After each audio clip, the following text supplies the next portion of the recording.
Lemonada.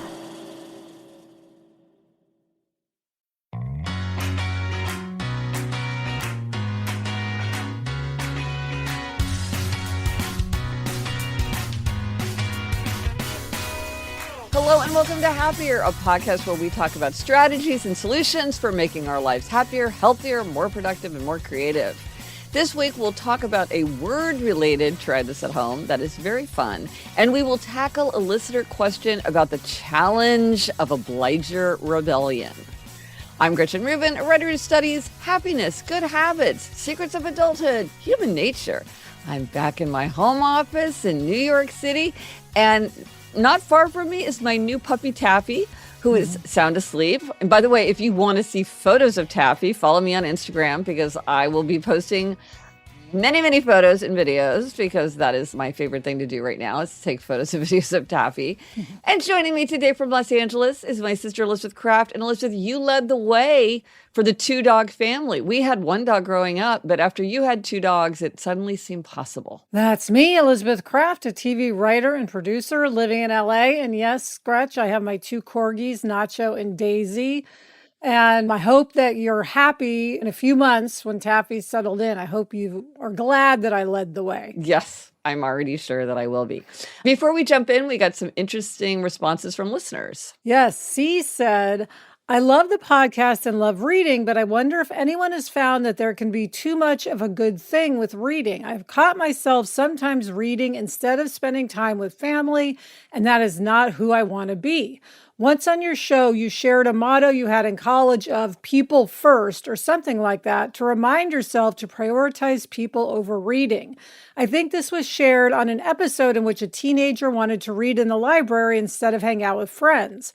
Different approaches may work for different people, but the people first motto is a helpful reminder to me while reading. 25 minutes a day is no problem, but some of us can easily get sucked into way more, especially when enjoying escapist fiction, when a lot of current reality can be tough but necessary to face. Just a thought. I think this is such a good point. I am exactly like that. There have been periods in my life where I really had to say, I need to put people first. I need to put engagement first, even if I feel like reading. And I have a friend who said to me, I feel like I'm drugging myself with reading. She was just reading the entire Game of Thrones series and then all of Brandon Sanderson. And she was like, I realized that I'm reading in a way that is not good for me. I mean, reading itself is good, but every medicine can become poison. And I think that it's a really good reminder to always say, how is this working for me? Is this crowding out other things that are more important? Even if something is valuable and useful, is it somehow becoming an issue? And to always be aware of that. So I think that this is a really good point, and I sure know that feeling myself. Yeah, sometimes I'll read just on the couch next to Adam, who's doing whatever he's doing. So at least we're just in the vicinity of one another, even if I'm reading. So it's companionable, even if you're both engaged in your own activities sort of mentally. Yes. Yeah, that's a good strategy too. Debbie, an upholder from London, says, recently I discovered the Roman god Janus, and when I looked up the definition, I immediately thought of you and your one-word theme. I thought I'd share it with you.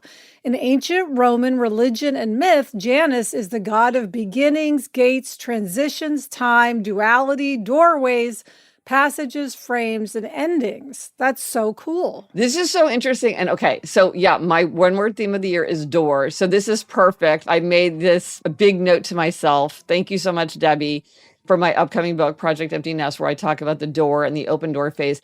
But also, so one of the things, you know, I have always these hooky books and these side projects that I'm working on. And one thing that I would love to do is do my own pantheon of gods, because one of the things that I love about mythology is one deity will be the god like Janus, the god of many things that are kind of unrelated, but then also feel deeply related in some symbolic way or like incredibly like deep way. Like you're the god of travelers and also the god of thieves. What is up with that? And so I want to do my own. So reading this, I was like, oh my gosh, I'd kind of forgotten about that project and I want to go back to that. Or like, you're the god of lightning, but you're also the god of electricity. And that means you're the god of the internet. And like, I don't know. It's all very unformed, but I love that because it reminded me of how fascinated I am by Roman and Greek mythology. Well, that's fun, Gretch. If you do that, please create a god of television pickups that can be my patron. But see, that would be so interesting. Like, Who would that be? What would be the other things? Maybe it's the god of harvest. Or you would start to think about like, okay, what are the metaphors? Okay, it's pickup, right? So is it the god of magnets? Is it the god of crows? Because crows pick things up and gather them, or I don't know. Anyway, that is the kind of thing that I can do for hours. And sometimes I do when I should be working on other things, because as one of my secrets of adulthood is, working is one of the most dangerous forms of procrastination. A few more reminders, calendar reminders. May 7th, if you are in the United States, here is a reminder, public service announcement. May 7th, Real ID is coming. You have to have a Real ID if you are traveling domestically. And so that means you can't just use your driver's license. You have to have your passport if you don't have an actual Real ID. I have to confess, I did not do this because they bumped the deadline so many times that I was like, okay, this is just going to get bumped again because nobody's doing it. And guess what? Now they are actually doing it. So if I fly, I'm going to have to take my passport until I get myself to the DMV to get a new ID. So same, Gretchen. Okay, right? I have not done this. Make sure when you do it that you pay attention to what documents are relevant, because you have to have multiple documents. It's a whole thing. So just having your passport is not enough. And also pay attention to like which choice you're making, because I don't even understand it, but I heard these people talking about it. And I guess there's like 3 options for what you can get. And you want to make sure that you know which one you're getting. And it's all very confusing. So anyway, Elizabeth, you and I, maybe this will be on we should have put this on our 25 list. I know. Yes, maybe this goes in our blank slot. I've decided that I'm going to wait. I figure like there's going to be so many people pouring into the DMV to do this that I'm going to like wait for it all to die down, but we'll see. Yes, thank goodness my passport is up to date. Me too. Well, maybe use this as a reminder to look at all your paperwork. The other thing, and this is more fun, this is Small Business May. May is Small Business Month, and it's a great reminder of the vital role that small businesses and local businesses play in the economy. And so May is a great time to think about shopping local and shopping from small business. Yes, excellent. Okay, and this week's Try This at Home, this falls into the whimsy camp. We're starting a theme of every once in a while doing something that is just straight up whimsy. And this is to make a list of your favorite words. Yes, Gretchen, I started doing this because I realized I was just really loving a few words and I wanted to make a note. Oh. And I was talking to you about it. Yeah. So what are some of your favorite words? Well, currently my favorite word is wildly. I decided that I was going to use the word wildly a lot. So it came up because I was saying to Sarah that we had a wildly productive week. And I was like, how great does that sound? Yeah. We've been wildly productive. It's so much better than just productive or very productive. Right, or extremely productive. Yes, we're wildly productive. Yes. And wildly, it's like, I'm wildly excited about my plans tonight. I'm wildly in love with this new TV show, whatever it is. Right. It has an element of enthusiasm and an outburst of excitement, not just intensity. Yeah. Yes. And then I also love the word gripping. I love describing something as gripping. Yeah, that's a good word. And also the word crackle, which of course has a K. And, you know, Ks are very pleasing to people like Well, it has 2 Ks. Yes, 2 K sounds. So 2 crackle. K sounds. But can I just say, Elizabeth, these are great words for your thriller that you're working on with Sarah. For your novel. Yes. Crackle, gripping wildly. Sign me up. And TV show, you're working on these shows. Yes. I mean, maybe that's what you're channeling. And you know what's interesting, Gretchen? I'm just thinking, I think I'm extra aware of words like this because Sarah and I have been doing this slow read of Stephen King's book on writing, a memoir of the craft. That's part of your Substack. Let me just say, you can sign up for the Substack.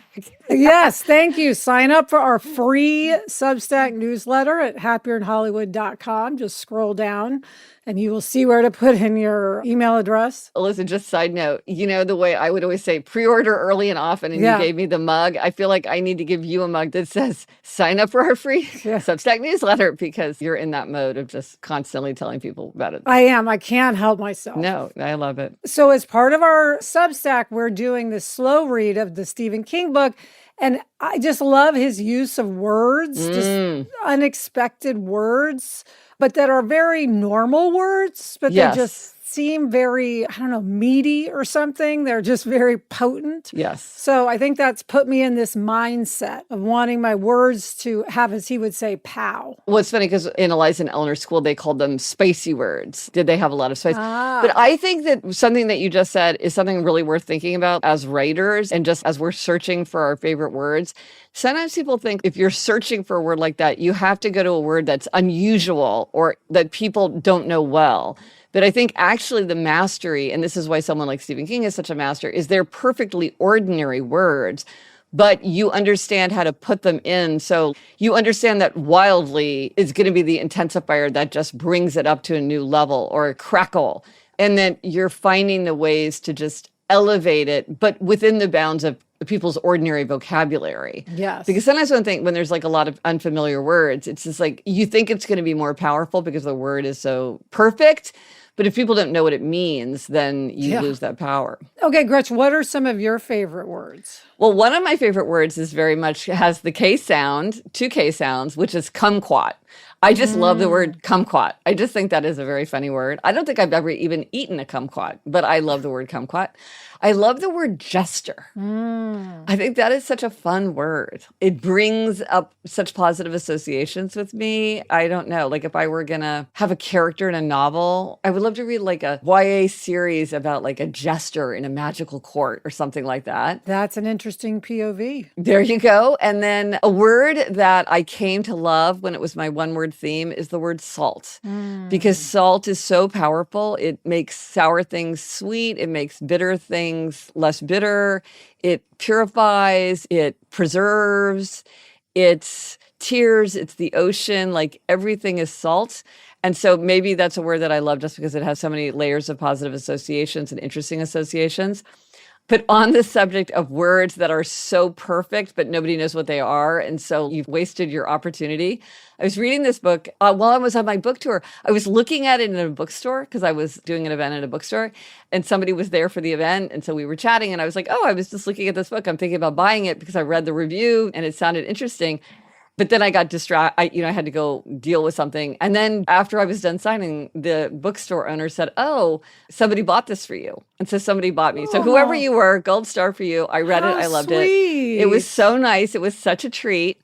And it's Exit Wounds by Peter Godwin, which is a memoir. And in it, his mother uses the word latibulate. She was saying that she was latibulating. Turns out this is an obsolete word, but it means to hide oneself, typically in a corner or secluded place, often as a way to escape a situation or to find a safe space. That is an amazing word. Taffy is constantly latibulating. Yes. She'll go cuddle under like a chair and lurk there for a second and catch her breath. That's a great word. It's a great word. Maybe we can try to bring it back. At least the two of us with each other. Let's bring it back. Say, I need to go latibulate. Yes. If you're at home and it's all chaos and you need a moment, you have to latibulate. Right. Yes. Or like our readers retreat that we're trying to plan. That will be a moment to like latibulate. So listen, I think that you and I should challenge ourselves to use these words in conversation. Yes. Or in writing. Yes. And to find more of them. And to find more of them. Keep our list going. It's surprisingly fun and creative to make a list of words you love. Yes. And I would love to hear from listeners words they love. I'm sure... it's going to create one of these things where we're like, well, I love that word too. Oh, yes, I do like that word. I do love that word. There are also words that people hate. Yes, like moist. Yes. Everybody hates that word. Jinx.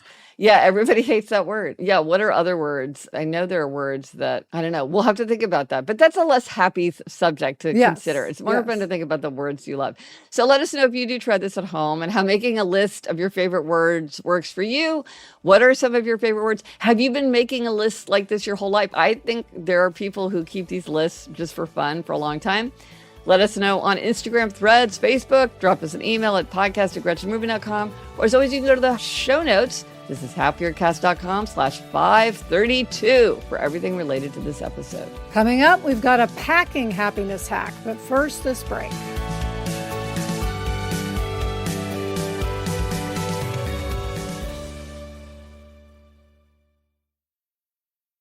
So, Elizabeth, you know that we have our lake house now. It is a dream come true, but that means that we have home projects. And for anyone who has a home project, Wayfair is the best kept secret for all things renovation. Wayfair has stylish and quality home improvement products for every budget. Now, one of the things I needed was stuff to get organized in the bathroom. But even if you want to do a major renovation, at Wayfair, they have vanities, vanity lights, mirrors, toilets and tubs, sinks and faucets, backsplash, and everything you need for bathroom storage. Yeah, Wayfair's huge selection of home improvement items makes it easy to find exactly what's right for you. And it is easy to shop on any budget. There's something for every style and every home, no matter your space or budget. Shop the best selection of home improvement online. Get renovating with Wayfair. Head to wayfair.com right now. That's WAYFAIR.com. Wayfair, every style, every home. Gretch, Mother's Day is almost upon us, and I have to say, sometimes I get a little lazy with my Mother's Day gifts. How many candles can I give one woman? Mm-hmm. And I think a lot of us feel that Mother's Day gifts can be a little predictable and boring. Luckily, there are Aura frames. Named the best digital photo frame by Wirecutter, Aura frames are guaranteed to mix things up this year. With Aura, Gretch, you can send photos to the frame, so your mom is always getting brand new photos. It's fantastic. Plus, not only will she be grateful that it's not another candle or sweater, she'll also love that an Aura frame means she gets to see more of you. Aura has a great deal for Mother's Day. For a limited time, listeners can save on the perfect gift by visiting auraframes.com to get $35 off plus free shipping on their best-selling Carver matte frame. That's auraframes.com. Promo code HAPPIER. Support the show by mentioning us at checkout. Terms and conditions apply. Okay, Gretch, we are back with this week's happiness hack. This is a hack for packing that I did not know consciously before I was packing for my book tour, which was 10 cities in 10 days. I had to pack very wisely for that. But when I read this hack, I realized that I had unconsciously followed this rule and it worked really well. So the rule is experts recommend that you use a ratio of 3-to-1 when packing, which means 3 tops for every bottom you pack. The idea being you can wear bottoms over and over again. Right. And for me, when I was packing, I did that. So I had 2 skirts and 6 tops. And then I had like a top and 1 pair of boots that went with them. And then I had a top and a pair of pants and a pair of shoes that were just a one-off. And then I was looking at it, I'm like, this doesn't make any sense because these other things are super useful and interchangeable. And then there's just this random one-off outfit. If I don't take that one outfit, I can take another top and just throw that in. So then I had a 3-to-1 plus 1.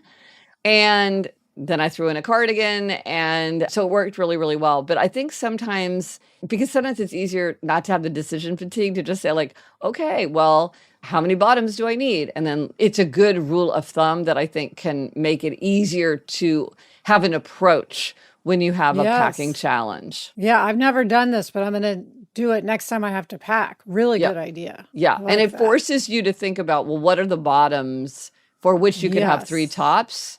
And then that also is helpful because like with my pants, I'm like, actually, there's not that much that I can wear with this pair of pants, which is fine when I'm at home, but when I'm traveling, that doesn't work. So the 3-to-1 method. Love it. 3 tops for every bottom. It's a great hack. Love it. And now for a secret of adulthood, because I'm thinking and talking about secrets of adulthood so much, I have a secret of adulthood related to dogs. We all love it, anything related to dogs. So let's hear it. So one of the things that's always interesting once a book hits the shelves is to hear what resonates with readers. Because when I'm writing a book, and Elizabeth, you know this with a television show or whatever, you have your own view of what you've created. And it's always interesting to see what people zero in on or what people find funny or what people find interesting or what's most memorable to them. And sometimes you can predict it and sometimes you can't. And I was surprised, as all the secrets of adulthood have gone out into the world, it's been interesting for me to see which ones people keep mentioning to me.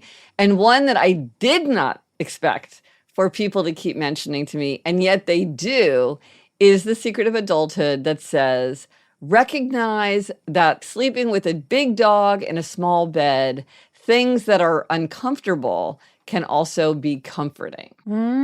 Yes, I love that one. Yeah, and I was thinking about other examples of this in my life, and I remember, so I went on a Knowles trip to Alaska, so I was out camping in the freezing cold tundra for a month, and I remember this feeling of zipping up the tent and then zipping into a sleeping bag on a freezing cold Alaska night, lying on the ground, and it was uncomfortable in certain ways, but it was also so cozy and so welcoming.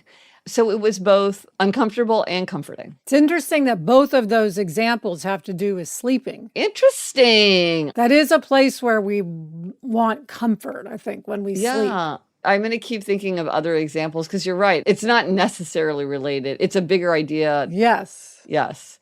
Well, it's fun to think about, now that Taffy has arrived, it's fun to think about how much I think I'm thinking about dogs more than ever, I would say. Yes, no, and it is so true. Pets in a bed can be they disrupt your sleep much of the time, but also it's the best feeling in the world to have a dog there. So yes. Or many people complain about their cat sleeping on their face. Oh, really? Yeah, it's like a cat thing. It's an old wives' tale, right? That cats suck the breath out of babies or something like that. Oh, well, maybe that's where that comes from. Yeah, I don't know. Well, I predict that I will start posting many photos of Taffy sleeping because there's something just so sweet about a sleeping dog. Yes. So check your Instagram. You'll see that there. Okay, Gretch, coming up, we've got a listener question that is related to the 4 tendencies. But first, this break.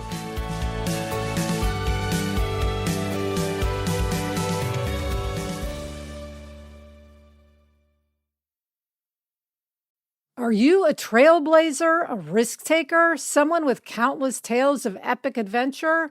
Well, I'm not quite there yet, but I'm working on it. Even the boldest among us started off small, daring themselves to reach greater goals each day. If you're looking to take on a challenge like that, the Defender is too. It's a vehicle built for drivers capable of great things, whether they're headed toward uncharted territory or just a weekend getaway. Adventure seekers won't want to miss Destination Defender, an epic weekend festival designed for Defender owners and enthusiasts taking place in Port Jervis, New York from May 16th through 18th. This unforgettable weekend includes inspiring talks, off-road driving courses, chef tastings, and live music. To learn more, please visit DestinationDefenderUSA.com. Explore the full Defender lineup at LandRoverUSA.com. Hey, Julia Louis-Dreyfus here. If you listen to me on my Wiser Than Me podcast, you probably already know that I'm an investor and an evangelist for the Mill Food Recycler. There are a lot of reasons to love Mill, but for me, it's all about the impact. Keeping food out of the garbage is one of the most powerful things we can do to help the planet every single day. We're talking banana peels, carrot tops, old takeout. When that stuff heads to the landfill, it becomes a huge driver of climate change. If you already compost, great. But of course, there's the smell, the flies, the running to the curb every day with a little leaking compost bag made of cornstarch. That's where Mill comes in. It makes keeping food out of the trash as easy as dropping it in. It can handle nearly anything, from a turkey carcass to like 20 avocado pits. It works automatically while you sleep. You can keep filling it for weeks, and it never, ever smells.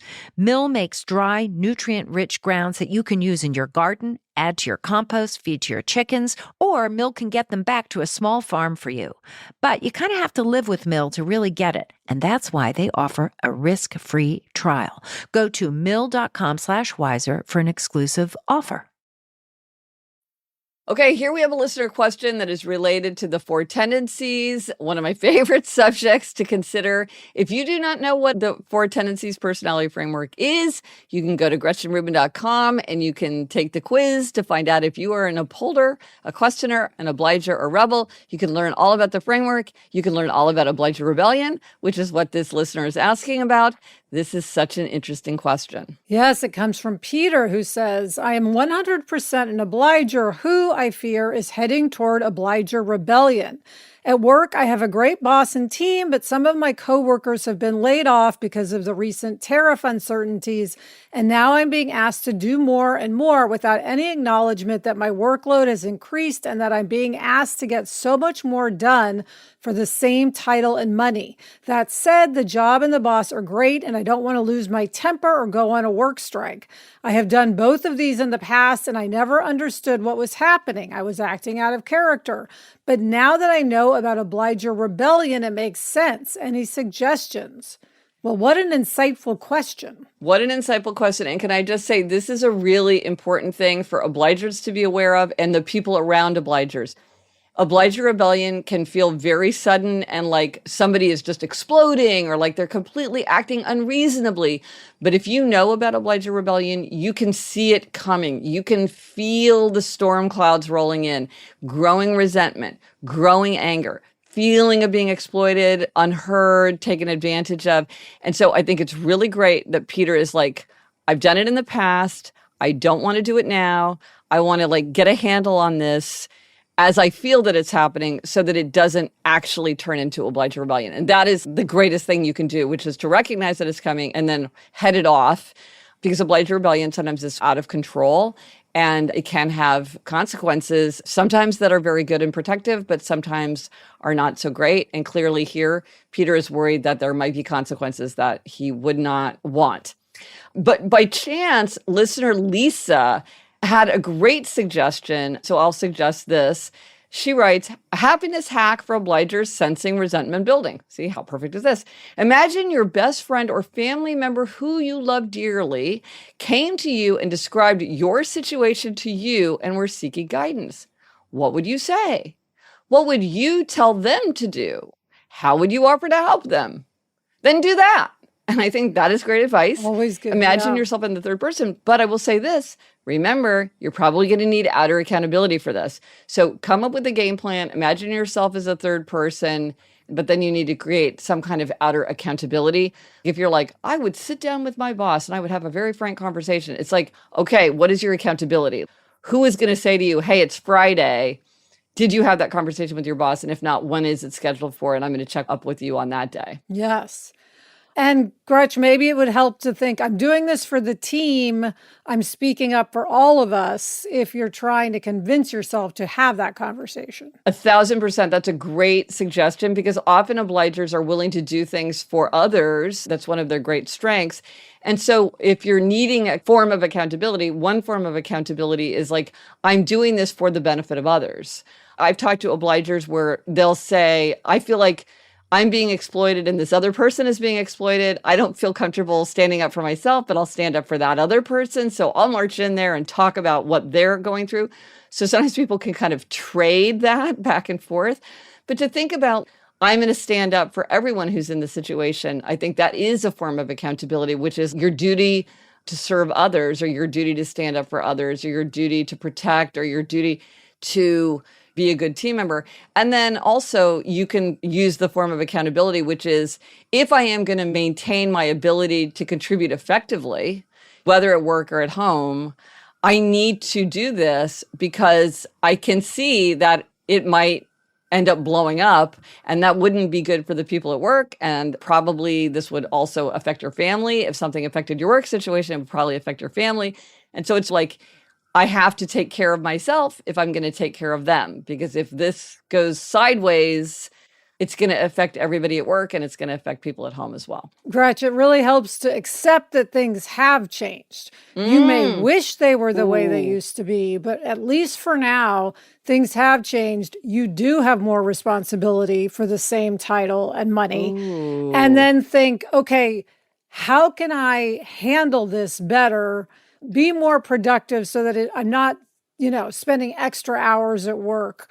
Or how can I adjust this so it still works for me? Can I ask if I can work a day at home? Whatever it may be, but accepting that this is the case and handling this as opposed to wishing it were the way it used to be. I say this from experience because as I talk about all the time, Hollywood is going through a major change. Yeah. And yes, in many ways, I really wish it were just the way it used to be, but it's Right. not, and it's never going to be. And me wishing it were the way it was helps me zero. Whereas accepting how it is now and then trying to make that work for me is what I need to do. So I think this person, likely Peter, needs to accept where he is at work now. Well, that is a great point, because that's another thing that feeds resentment. Because if you're feeling like, well, this is extra work, or I shouldn't be asked to do this, instead of being like, wow, things have changed, now I need to deal with it. But also another constructive thing coming out of what you said, Elizabeth, is you might step back and reevaluate and say like, okay, well, maybe now that I have these extra responsibilities, I should go to my boss and say, hey, I need the software that's going to make it easier, or I need this new tool, or I need to be able to work from home or something. Like, evaluate whether there are things that, given your changed situation, could make it easier, instead of saying like, now I'm doing the exact same thing, only more. It's like, now that I'm doing more, are there ways that I can, find those efficiencies? Just like you said, I think that's a really good point. But it's a very, very tough situation, not to Yes. discount. That is really hard when you have a Oh, great yes. job that you really like, and then all of a sudden it just gets harder. And it's always very upsetting when people lose their jobs. And so that's really hard to deal with.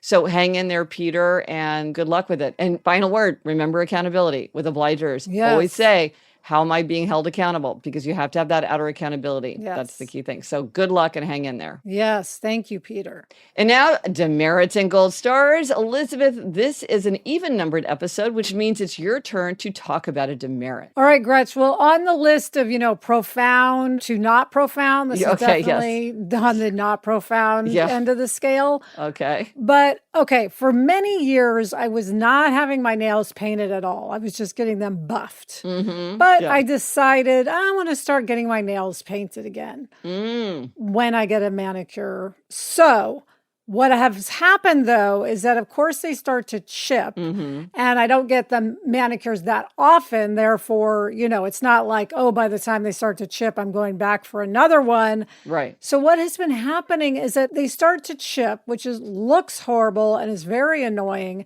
but I've just been letting them keep chipping, which makes me nuts, rather than just getting a cotton ball and taking off the nail polish. And even as we speak, I have very chipped nails. Now, Here, I hold have been them up, using hold very them up. light colors. Okay. I don't know if you can see. I've been using very Okay. light colors, so Okay. it's it can be at least. So maybe people aren't noticing, but I know, and it's just making me bonkers. Wait, but so might you go back to just getting them buffed then? Or you really are enjoying I the color? might, but I am liking having them painted. What I would like to do is be better about just taking it off, which hopefully now that I've said it, I will do. But Elizabeth, the funny thing is, first of all, you have amazing nails, and this is something like your whole life. You have incredibly fast-growing, strong nails. Yes. And everybody always comments on that. But for years, your hobby was putting on nail polish and taking it off, putting on nail polish and taking it off. I'm surprised that this isn't something that you're enjoying, because for years, this was a major occupation. You're right. You know what? Maybe I need to be in the mindset of do what you enjoyed doing when you were young, and I need to get back into manicuring myself. Okay, and then I have to ask the obvious question, which is, do you have the nail polish remover and the cotton balls near the TV set where you sit when you're like hanging out? No, they're like stashed somewhere in the bathroom. You're right. It's the convenience factor. Right. I should put them in my office. Or really even in like some, not that you want to put them on like a mug shelf, but someplace very near where you would be inclined to sit and do it. Good idea. Yes, it's the little things sometimes. We can Yes. think about the big things and we can think about the little things. Yes, that's a little thing. What is your gold star this week, Gretch? Okay. So as I have mentioned, I went to 10 cities in 10 days flying. And speaking of the gods of airports were with me. I felt like I should sacrifice a bull at JFK before I left, like being, please let the weather cooperate. Please let the airlines cooperate. And it was amazing. I had several connecting flights. Everything worked great. I had no problem at all. It was fantastic. But I had a carry-on bag because I had connecting flights and everything, my 3-to-1 ratio. And I want to give a gold star to all the incredibly nice people who helped me put in the overhead bags, because I can lift the bag, but it's getting it above my head. Like, it's very hard for me to like get it into the place where it needs to go into the and then some of them also, it's like you've got to slide them around, and I'm just short enough that I have no, it's like if I could stand on a stool, Right. I could do it. It's just that the angle is terrible. And I also want to be really careful of my back and my neck and my shoulder, because in the past, sometimes I think now that I'm doing so much strength training, I didn't have any problems with it. But in the past, I've like really wrenched a muscle doing this. But so many people would just, without me asking or looking around, would just be like, hey, let me give you a hand with that. And they would just put it in. And I so appreciated it. It's just something that's very worrisome when you're getting into a plane. And it just made it so much easier. And then also now what I'm trying to do, and I did this a few times, is like, even though I'm not so strong or whatever, if you've got two people doing it, it is much easier. And so sometimes I'd see somebody struggling and I would be like, well, I can't really do it myself, but I can help. I'll shove up one end while you're shoving up the other end, or I'll help you scoot it around. And so I'm really looking for opportunities to play that role for other people, because I realized, again, it's a small thing, but it's a very worrisome thing. And then you feel so self-conscious because you're holding up the line of everybody behind you. I get panicky because I'm like, all these people are like held up. Same. So anyway, if you are the kind of person who always helps out, don't think that people don't appreciate it, because we do. It's amazing. And we should all help each other with this. Gold star. And the resource for this week, we've talked about some dates coming up, and here's a happy date coming up. It is Mother's Day on May 11th here in the United States. If you are looking for a gift for a mother or a mother figure in your life, the very popular I Want You to Know journal is back in stock. It's sold out. We ordered more. Now they're back in stock. This is a really fun journal. It is a way to help you express your feelings and create a meaningful keepsake. It's very fun. It doesn't take that long. I'm a big fan of something that's pretty easy to fill out, but like very meaningful. It would make a great gift for a mother in your life. So you can look at everything on the collection. If you go to happiercast.com/shop, you can find it there and a bunch of other stuff too. And what are we reading? Elizabeth, what are you reading? I'm about to start Lights Out by Nevessa Allen. And I'm just about to start The Catastrophe Hour by Megan Daum. And that's it for this episode of Happier. Remember to try this at home. Make a list of your favorite words. Does it have a K in it? We want to know. Let us know if you tried it and if it worked for you. Thank you to our executive producer, Chuck Reed, and happy birthday, Chuck. Happy birthday, Chuck! Yay. And thank you to everyone at Lemonada. Here's your rhyming reminder.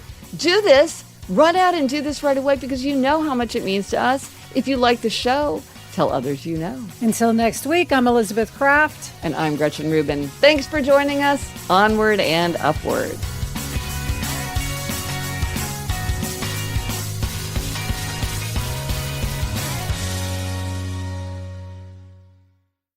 So, Chuck, how's your day going so far? How's your birthday? Hey, it's great. Thank you. Had breakfast in bed this morning, so it started off great. Oh, that's nice. What was served? Hank's Bagels. Oh, I love Hank's. Yeah, Classic. it's so good. Started off great, and get to hang out with you all, so it's even better. Oh, Happy birthday.